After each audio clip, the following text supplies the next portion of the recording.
There are many troubling accounts about Muhammad that affect me both as a human being and as a woman.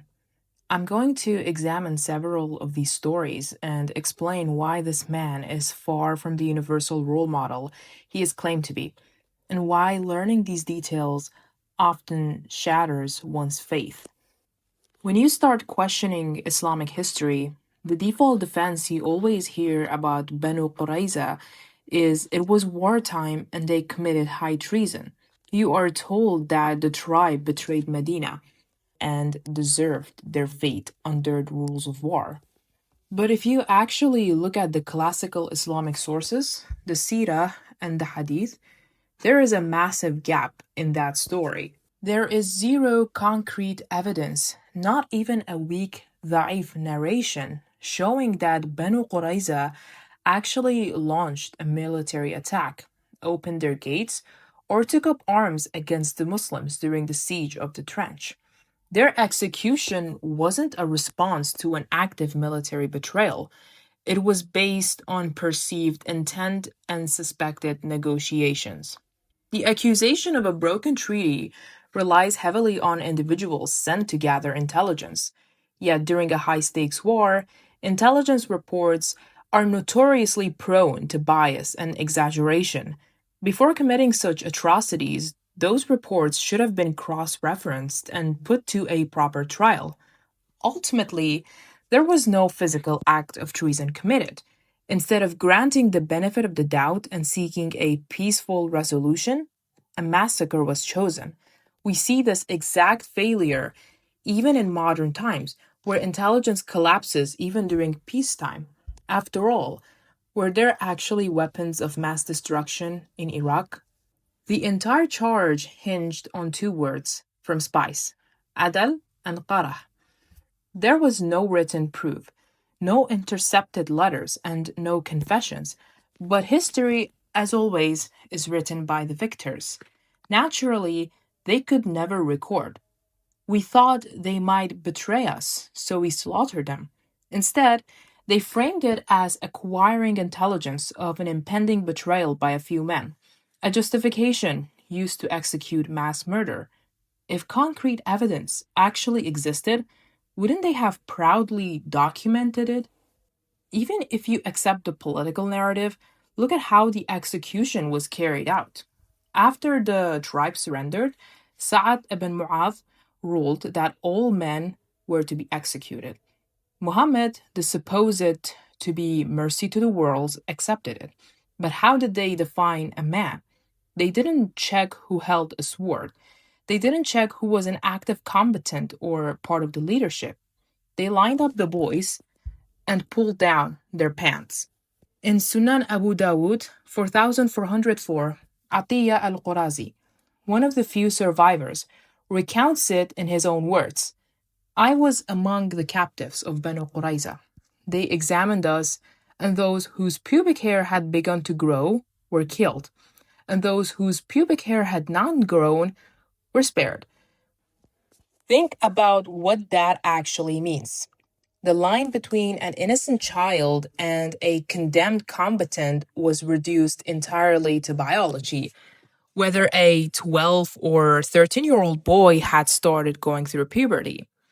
Today, whenever we see a war on the news and hear that 13, 14, or 15-year-olds are being killed, our hearts break. We recognize them for what they are, children caught in the middle of adult conflicts. Even if a teenager is forced to carry a gun in modern conflict, we call them child soldiers.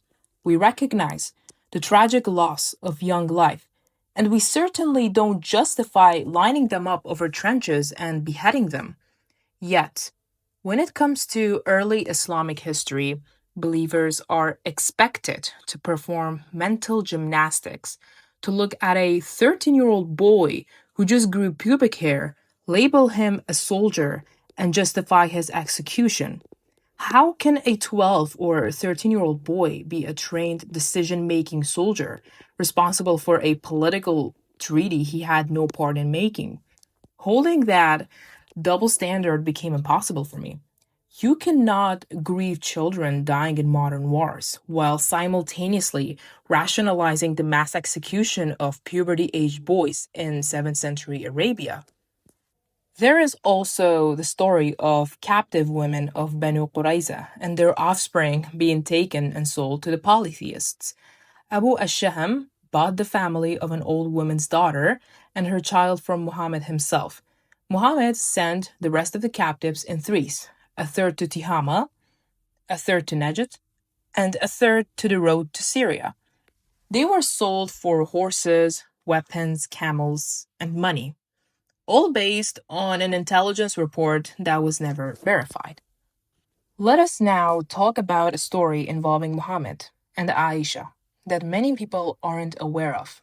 There are several hadiths where Aisha wakes up in the middle of the night, assuming Muhammad had left to visit another wife instead of spending the night with her. However, there is one particular hadith that reveals a side of Muhammad that makes him far from an ideal husband.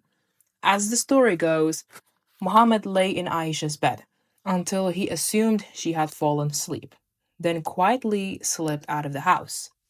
Aisha secretly followed him to see where he was going. When they both returned, Aisha revealed that she had followed him. Instead of comforting her or reassuring her that he hadn't done anything to upset her, he struck her, and it hurt her. Now, if you look at the English translation of the hadith, it would say, "He gave me a nudge on the chest, which I felt." However, the Arabic written is, فَلَهَدَنِي فِي صَدْرِي لَهْدَةً أَوْجَعْتَنِي, which literally translates to, "He, with an open hand, slapped my chest, which hurt me." If we look at the Arabic lexicon, meaning you will see al-lahad as striking with the hand. You can also look at the Sahih Muslim commentary in Tawfiq al-Rab al-Mu'nim, which quotes the hadiths and writes the commentary as, by way of disciplinary punishment, an al-lahad is heavy shoving with the full palm against the chest, or hitting between the shoulder blades. Apologists will try to tell you that he didn't strike her, but merely gave her a light nudge or a slight shove. Well, here's the thing. Pushing a woman is legally considered both physical assault, a strike, and domestic abuse.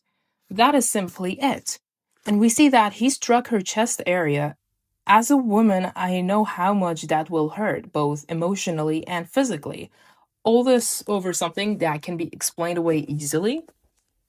Apologists also love to point to the hadith where Aisha says Muhammad never struck anything unless he was fighting in the path of Allah. But isn't it ironic that two Sahih hadiths directly contradict each other? That is because during the time of the first generation of Muslims, beating a wife was a common occurrence. We even have Aisha explicitly stating that she had never seen any woman suffer more than the believing women. A comment she made while pointing out the severe green bruises on a woman who was brutally beaten by her husband. Yet Muhammad never held the husband accountable for that beating. This shows that Aisha was simply normalized to the medieval barbaric ways the men of her era treated and beat their wives. While her exposure to extreme cases may cause her to downplay what she experienced, it doesn't excuse or normalize the behavior. No woman or any human with a heart will find behavior like this acceptable if they are in a place to mention it. The domestic abuse by Muhammad is not acceptable as an example for mankind for all eras. Rather, it shows that he is nothing more than a medieval man who will not fit in today's society at all. Continuing with the narrations regarding Aisha and Muhammad, there are additional troubling details that would land Muhammad behind bars if he stepped foot in the 21st century. I am specifically referring to his marriage to Aisha. He married her when she was 6 and consummated the marriage when she was 9. What troubles me most about this hadith as a woman is knowing just how physically and mentally immature a girl is for the responsibilities of marriage at that age. This immaturity is obvious in the fact that she was still playing with her dolls. It is further highlighted by the day Muhammad came to take her. Aisha was playing on her swing, when she was pulled away, taken home, and dressed so that Muhammad could take her to his house. She even mentions that she had no idea what was happening when they first took her from that swing. It shows that she was just a young girl who wanted to play like any other child, but was instead brought into the bedroom of a grown man in his 50s. Now, let's talk about another wife of Muhammad. To understand the reality of Safiyyah's situation, we must first look at how Muhammad treated her verbally during times of distress. In one recorded instance, Muhammad's response was not comfort or empathy. Instead, he cursed her using the harsh phrase, "Aqra halq," an ancient idiom effectively cursing a woman to be barren, struck with illness, or wounded. For a man claimed to be the pinnacle of character, cursing a grieving, exhausted woman who had already lost everything is completely unacceptable behavior by any moral standard. Beyond verbal hostility lies the brutal reality of how she became his wife. Within a matter of days, Muhammad's forces slaughtered her father, her husband Kinana, her brother, and her extended family. Stripped of her freedom and heritage, Safiyyah, a woman of high nobility, was claimed as part of the spoils of war. In that position, she had zero real choice. When a woman's entire clan is executed and she is held captive by the commander responsible, compliance is not affection. It is a basic survival strategy. She loathed him. But a helpless captive in a hostile environment must adapt and obey if she wants to live. Apologists frequently point to a scene at Muhammad's deathbed to argue that Safiyyah truly loved him. In that narration, as he lay dying, Safiyyah remarked that she wished she could suffer the illness in his place. Muhammad claimed this proved her devotion, a reassuring thought that a dying man might naturally cling to, though the other wives present expressed immediate skepticism.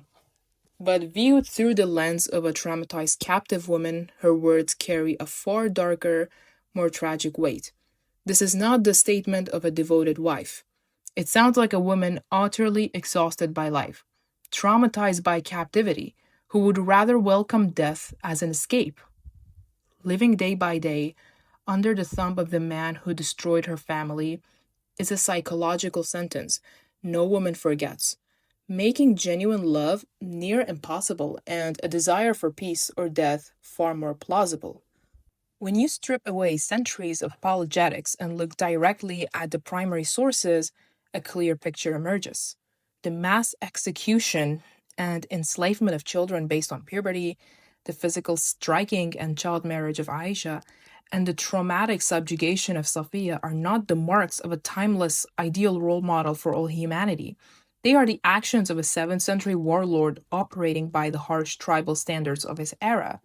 Modern morality does not require us to bend over backward to justify the unjustifiable.